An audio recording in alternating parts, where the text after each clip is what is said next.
সবাইকে আসসালামু আলাইকুম। আশা করি সবাই ভালো আছেন। আজকে আমরা কথা বলবো জাতীয়তাবাদী যুব দলের একজন একনিষ্ঠ কর্মী, বাংলাদেশ জাতীয়তাবাদী দলের দুঃসময়ের কাণ্ডারি, যিনি দলের হয়ে কঠিন সময়ে অনেক ত্যাগ তিতিক্ষা সঙ্গে কাজ করে গেছেন।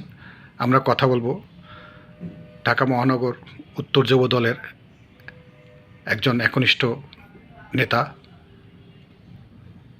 শাহিন সাহেবের সাথে, শাহিন হাওলাদারের সাথে। ভাই কেমন আছেন? আলহামদুলিল্লাহ। আমি যতটুকু জানি যে আপনি দীর্ঘদিন ধরে বাংলাদেশ জাতীয়তাবাদী দলের সাথে যুক্ত আছেন, অঙ্গ সংগঠন যেটা যুব দল, সেই যুব দলের সাথে। তো বর্তমানে আপনি কেমন আছেন? বর্তমানে আলহামদুলিল্লাহ ভালো।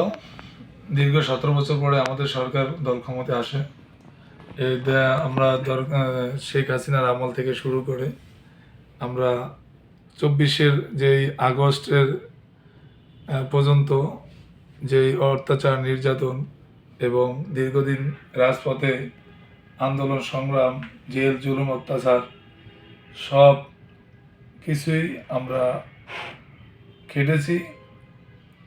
এবং আমরা একটা জিনিস হচ্ছে, আমাদের নেতা দেশ নায়ক তারেক রহমান যে নির্দেশনা দিয়েছেন আমরা ওই নির্দেশনা মতো কাজ করছি। এবং বর্তমানে আমরা আমাদের দেশ প্রধানমন্ত্রী তারেক রহমান আমাদের প্রধানমন্ত্রী এখন, এই সুবাদে আমরা আলহামদুলিল্লাহ ভালো। এবং আমাদের সবচেয়ে বড় কথা হচ্ছে প্রধানমন্ত্রীর এটা সবচেয়ে গুরুত্ব দিতে হবে, যারা রাজপথে ছিল, যারা দীর্ঘদিন যাবৎ অত্যাচার নির্যাতন মাঠে সব কিছুই সক্রিয় ছিল। আশা রাখি তাদেরকে অবশ্যই সামনে ভালো কিছু করবেন। এবং আমাদের এক কমিটি আসতেছে, আমরা আশা রাখি আমাদের যুব দলের কমিটিটা আমরা চাচ্ছি এটাই যে যারা দীর্ঘদিন যাবৎ শেখ হাসিনার আমলে যারা নির্যাতন, রাজপথে ত্যাগী নেতারা জেল জুলুম অত্যাচার হয়েছে, আমি আশা রাখবো যেন দেশ নায়ক তারেক রহমানের কাছে আশা রাখবো যেন তাদেরকেই যেন পথ দেয় এবং এই তাদের মাধ্যমে বাংলাদেশকে আরো সুন্দরভাবে আমরা এগিয়ে নিয়ে যেতে পারবো। ধন্যবাদ। আচ্ছা, আমি যতটুকু জানি যে আপনি দলের দুঃসময়ে দলের হয়ে অনেক কঠিন সময়ে আপনি রাজপথে ছিলেন এবং মিছিল মিটিং সবখানে আপনি অংশগ্রহণ করেছেন, দলের হয়ে কাজ করেছেন। আমি যতটুকু জানি আপনি পদ পদবি চিন্তা করেননি, আপনি দেশের হয়ে দলের হয়ে অনেক কাজ করেছেন। তো অনেক আমরা যেটা দেখছি যে এখন অনেক নেতা দলের হয়ে কাজ না করেও অনেক পদ পদবি পেয়ে যায়। যদি একটু এটা সম্বন্ধে কিছু বলেন আপনি। আমি সবসময় দলকে ভালোবাসি, দলের স্বার্থে সব কিছু আমি করি। দল যদি আমাকে মনে করে যে আমাকে মূল্যায়ন করবে, তাহলে এটা দল আমরা দলে সব কিছুই দলের সিদ্ধান্ত।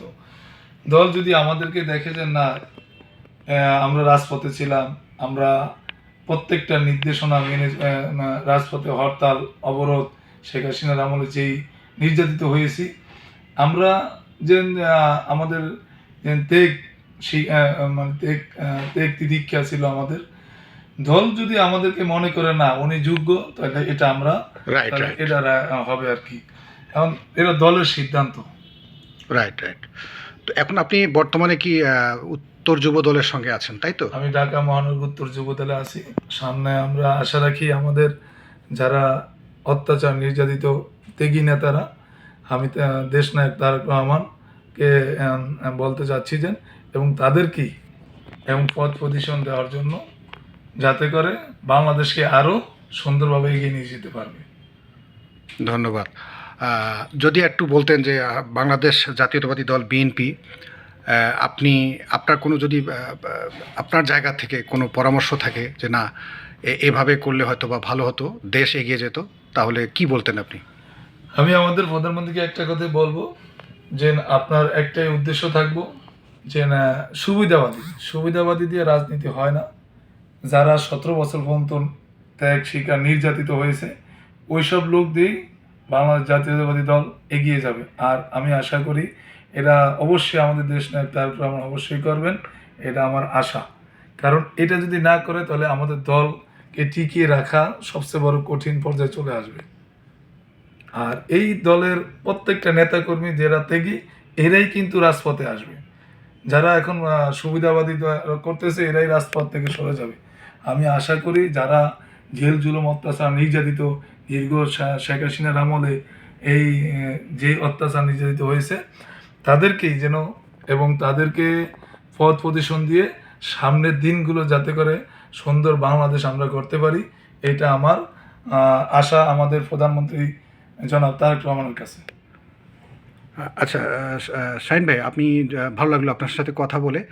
তো আপনার একটু পার্সোনাল প্রশ্ন করি, সেটা হচ্ছে যে আপনি আপনার গ্রামের বাড়ি কোথায়, আপনার জেলা কোথায়? আমার হোম ডিস্ট্রিক্ট জেলা হচ্ছে ভোলা, থানা লালমোহন। এবং যতটুকু জানি আপনার নেতা মনে হয় আপনার এমপি যিনি স্পিকার সাহেব। আমার এমপি হচ্ছে মেজর হাফিজউদ্দিন আহমেদ বিক্রম। আপনারা তো গর্বিত, আপনি গর্বিত, আপনি এমন এক জেলার হ্যাঁ, সন্তান। অবশ্যই আমরা অবশ্যই গর্বিত, যাতে করে একটু যদি বলতেন আপনার সেই নেতা, আপনি যেহেতু ওই জেলার সন্তান, আমি মনে করি যে আপনি গর্বিত একজন নেতা, সরি মানে আপনি লোক যিনি আপনি হাফিজ সাহেবের মতো একজন পেয়েছেন। না, আমাদের দীর্ঘদিন কয়েকবারই আমাদের নেতা মেজর হাফিজউদ্দিন আহমেদ সেখান থেকেই এমপি এবং মন্ত্রী, বাণিজ্য মন্ত্রী, পানি মন্ত্রী, এখন আমাদের সৌভাগ্য হয়েছে স্পিকার হয়েছে। এবং আমাদের এটা গর্ব, আমাদের এটা গৌরব যে আমরা এমন একজন নেতা পেয়েছি আমরা। এটা আমাদের ভোলা জেলার জন্য একটা গৌরব এবং উজ্জ্বল নক্ষত্র হয়ে থাকবে আজীবনের জন্য। দোয়া রইল আপনার জন্য, আগামী দিনগুলো আপনার শুভ হোক, আপনি দিন দিন আরও এগিয়ে যান এবং আপনি আপনার স্বপ্ন, আপনার উদ্দেশ্য, আপনি দলের হয়ে কাজ করছেন, এভাবেই কাজ করে যান। আপনার সুস্থতা কামনা করছি, ভালো থাকবেন। যদি শেষে কিছু বলেন, শেষ করব আমি। মোহাম্মদ শাহিন, আমি ঢাকা মহানগর উত্তর যুব দলের একজন সক্রিয় নেতা এবং দীর্ঘদিন যাবৎ আমি ঢাকা মহানগর উত্তরে রাজনীতি করে আছি এবং রাজপথে ছিলাম। দীর্ঘ 17 বছর ধরে এই রাজপথে ছিলাম।